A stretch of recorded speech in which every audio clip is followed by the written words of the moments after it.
കേരളത്തിലെ പൊതുവിദ്യാഭ്യാസ രംഗത്തുണ്ടായ വിപ്ലവകരമായ മാറ്റങ്ങൾ എങ്ങനെ കാണാതെ പോകും? 5000 കോടി രൂപയുടെ അടിസ്ഥാന സൗകര്യ വികസനമാണ് യാഥാർത്ഥ്യമായത്. 978 കെട്ടിടങ്ങൾക്കാണ് അനുമതി നൽകിയത്.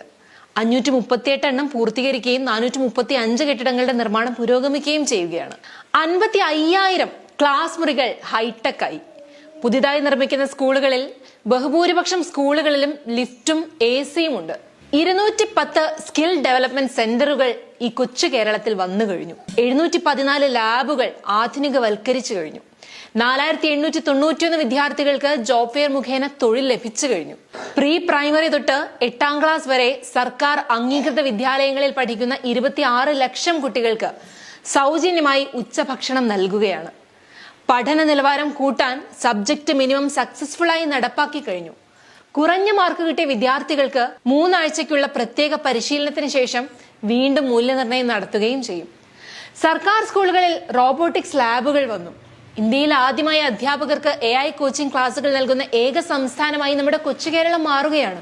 NCERT പാഠപുസ്തകങ്ങളിൽ ഗാന്ധി കൊലപാതക കേസ് ഉൾപ്പെടെയുള്ള ചരിത്ര സത്യങ്ങൾ ഒഴിവാക്കിയപ്പോൾ ആ ചരിത്രങ്ങൾ മാത്രം ഉൾപ്പെടുത്തി പ്രത്യേകമായി പുസ്തകം അച്ചടിച്ച് ഹയർ സെക്കൻഡറി വിദ്യാർത്ഥികൾക്ക് നൽകി അവരെ പഠിപ്പിച്ച് അത് പരീക്ഷയിൽ ചോദ്യമാക്കുന്ന കേരള സർക്കാർ അത്ഭുതം തന്നെയാണ്.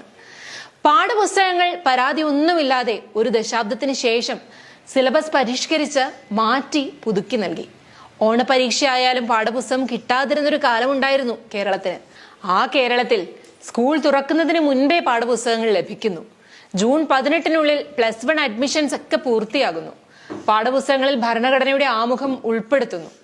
കൈറ്റ് വിക്ടേഴ്സിലൂടെ 4 ലക്ഷം അമ്മമാർക്ക് സൈബർ സുരക്ഷാ ക്ലാസുകൾ നൽകുന്നു. സ്കൂൾ തുറന്നാലോ പുതിയ അധ്യയന വർഷത്തിൽ ആദ്യത്തെ 2 ആഴ്ചകളിൽ ഓരോ ദിവസവും 1 മണിക്കൂർ മോറൽ എഡ്യൂക്കേഷനും സിവിക് സെൻസും സോഷ്യൽ റെസ്പോൺസിബിലിറ്റിയും ഉൾപ്പെടുന്ന പ്രത്യേക ക്ലാസ് പ്രാവർത്തികമാക്കുന്നു.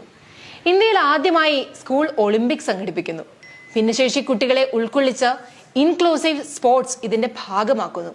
സ്കൂൾ കലോത്സവങ്ങളിൽ ഗോത്ര കലാരൂപങ്ങൾ ഉൾപ്പെടുത്തുന്നു. ഇതുവരെ പറഞ്ഞത് ഉണ്ടായി കഴിഞ്ഞ മാറ്റങ്ങളാണ്.